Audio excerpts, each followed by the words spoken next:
Boa tarde, Carlos Jurado. Boa tarde, vasto auditório. Desde já agradecer pela disponibilidade e por terem cá vindo assistir a este debate. Dizer que é uma grande responsabilidade para vos satisfazer e, portanto, ter procurado fazer então um tema, um debate interessante, que de alguma coisa, mais do que entreterem-se, possam levar alguma coisa, portanto, saída ou obtida, portanto, deste debate. Obrigado.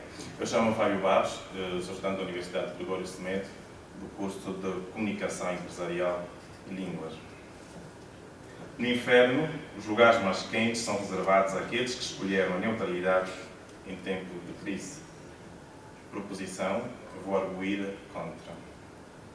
Segundo o senso comum, o inferno pode ser entendido como lugar de suplício eterno para as almas dos condenados devido a excessos de pecados graves à luz da cristandade. Da minha perspectiva, e sobretudo no esquema que tenho arquivado nos meus módulos mentais sobre o que vem a ser Deus, sendo mesmo a essência do mais puro amor, fosse a punição pelo pecado mais horrendo que possamos imaginar, não me parece que condenaria uma de suas criaturas ao inferno ou a um eterno martírio.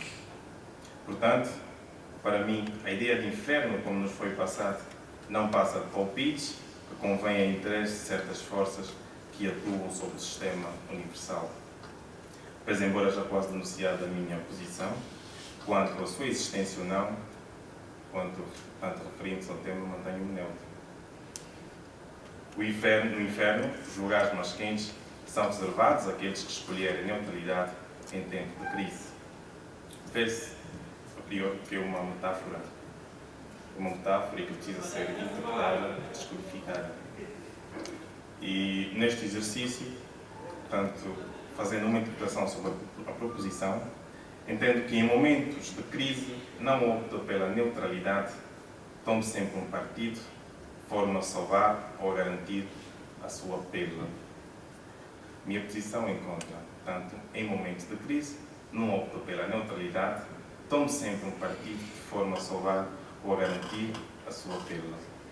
Então, diretamente ao tema, na verdade, isso é uma pergunta. Será que devemos nos manter de um dos lados, do lado A ou B, em momento de crise?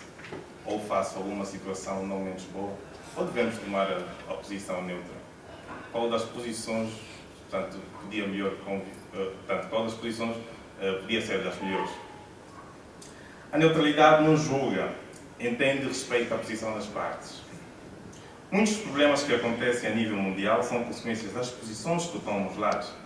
Isso é verdade. Muitos problemas que acontecem a nível mundial é consequência das posições que tomam os lados. Portanto, quer o lado A ou o lado B.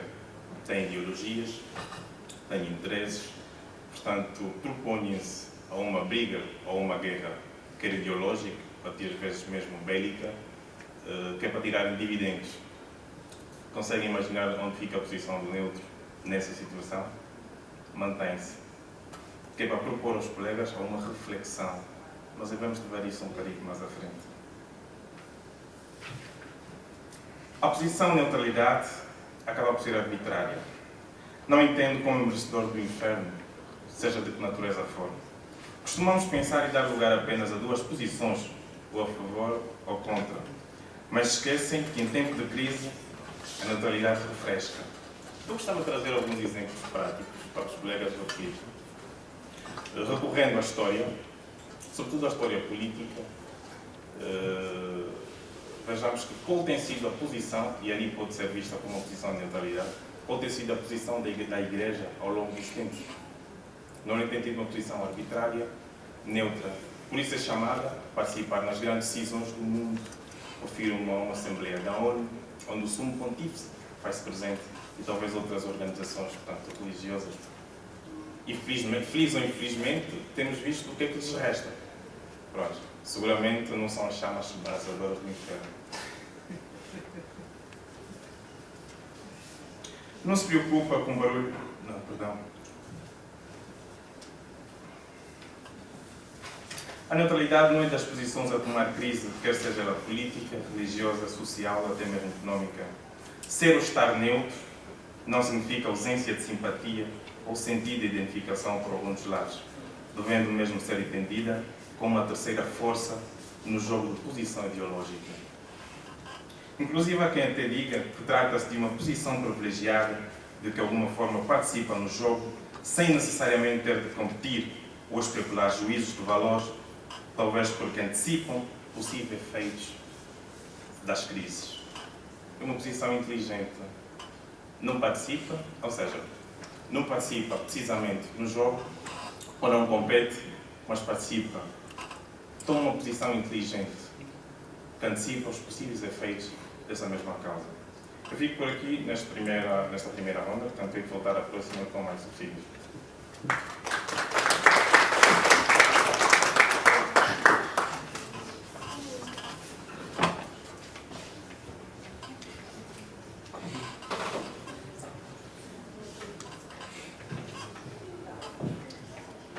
Antes de mais, gostaria de saudar calorosamente o corpo de jurado e estender essa mesma saudação a todos presentes no auditório.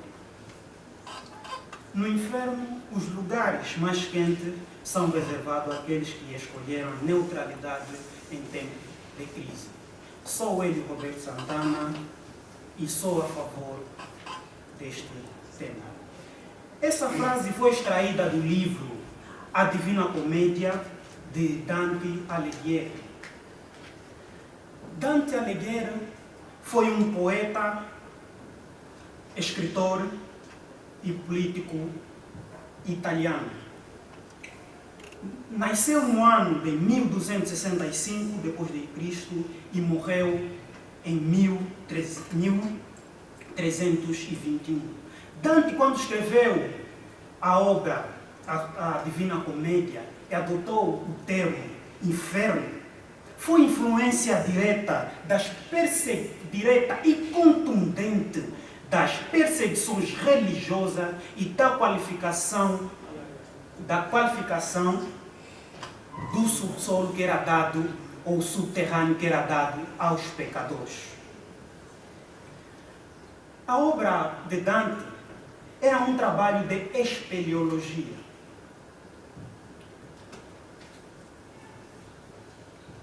Esta bela frase, trata-se de uma frase no sentido figurativo. Se fosse dita hoje, ela seria mais ou menos assim. Fingir que nada está acontecendo, tapar os olhos e ouvidos diante de determinada crise, é a pior das soluções. Na estrutura do átomo, nós podemos ver três elementos fundamentais: eletrão, próton e neutrão. Nunca simpatizei com o elemento de neutrão, devido à ideia de neutralidade que ele apresenta. Os químicos que perdoam a minha heresia, mas é isso que eu acho.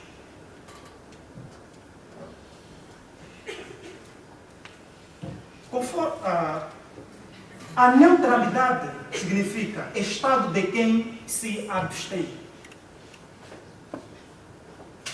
Estado de quem se abstém. Já imaginaram o que seria do mundo se na Segunda Guerra Mundial os Estados Unidos fossem neutros?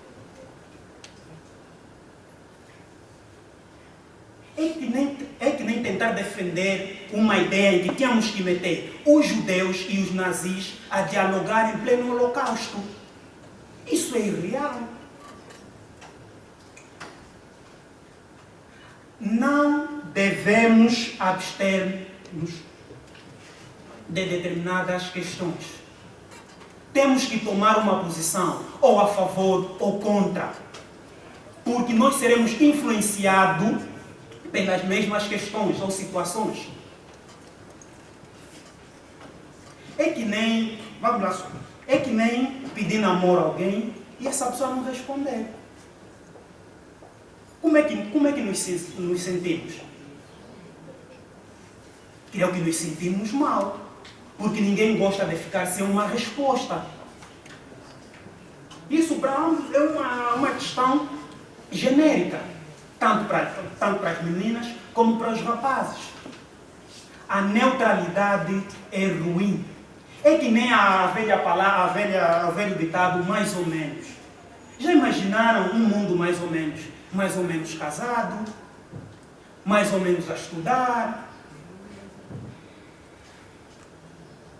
Sei que tudo é possível, mas esse mundo seria abismal.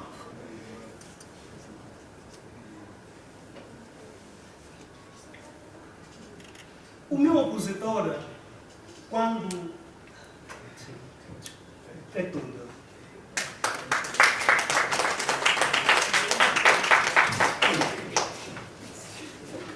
Outros renovados estão muito importantes. Voltando tanto naquilo que eu me direi de palavra, devo começar por rebater radicalmente contra o meu oponente, porque foi infeliz.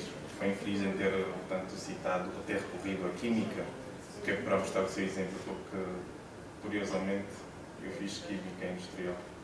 Portanto, vou rebatendo dizendo de que a constituição do átomo não tinha um neutrão, um eletrão e um potrão, dizendo que se o neutrão não fosse tão importante, não estaria nessa constituição.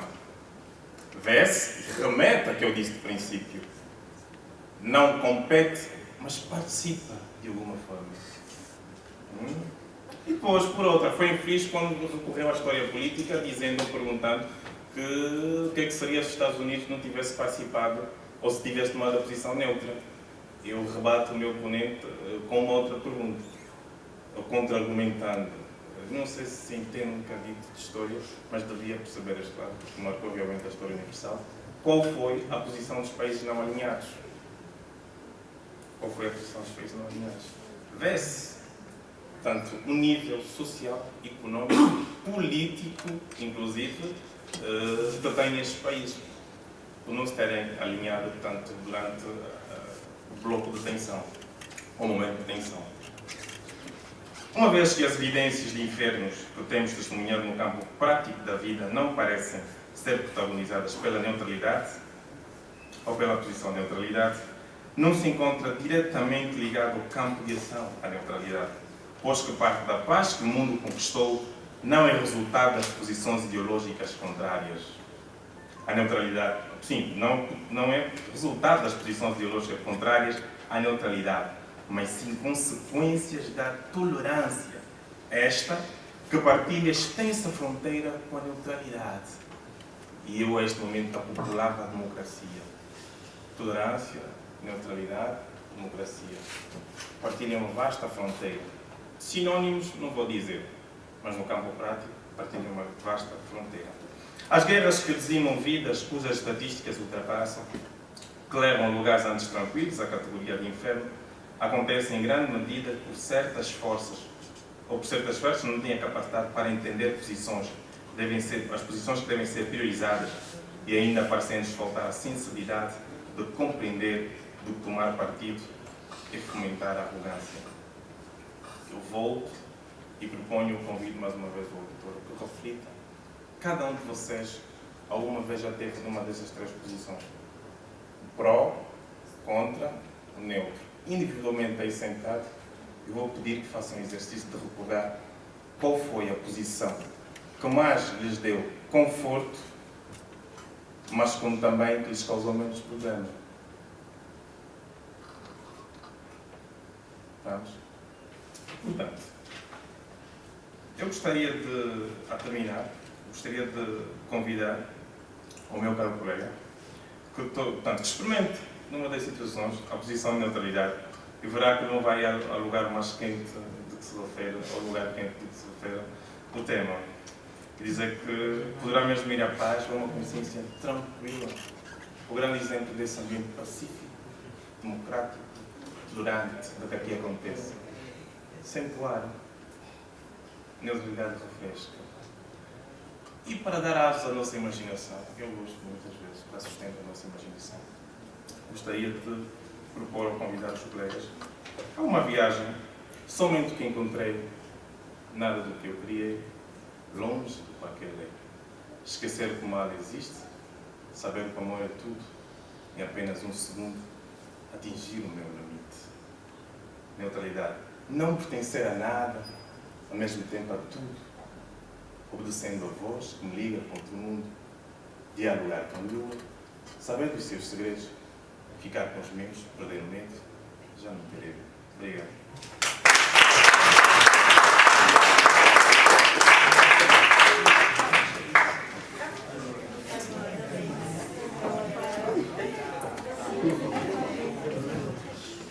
O meu ilustre opositor havia dito a mim voltar a ler a história da Segunda Guerra Mundial.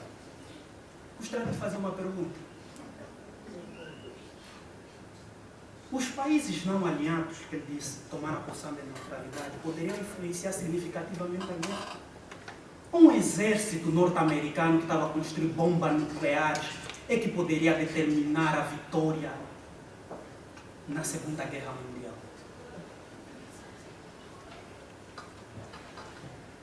Até a Bíblia fala mal da neutralidade. 1 de Reis 21, 18 diz o seguinte: então Elias se chegou a todo o povo e disse: até quando cochareis entre dois pensamentos?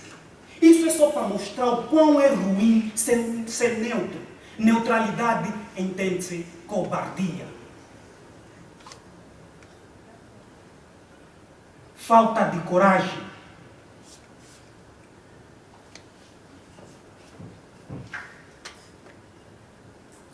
Devemos aliar a teoria à prática, mas a ideia do meu opositor não tem aplicabilidade prática. Devido ao número de cognições inconsistentes que está a determinar uma dissonância abismal. Com isso que eu quero dizer. Quero dizer que o que ele defende, nele próprio acredita. Estamos a falar aqui em neutralidade, mas ele não é neutro. Porque neste debate ele pergunta quem quer vencer. Estamos a falar em neutralidade, mas não existe ninguém 100% neutro neste mundo. Nós temos sempre uma posição. O ilustre falou de igrejas. A igreja tem uma posição, sabe os seus interesses, e quer uma posição que vai de acordo aos seus interesses. Eu pergunto, no socialismo as igrejas gostavam de dialogar com o governo? Creio que não, porque sabiam que aí o governo era contra determinadas ideologias.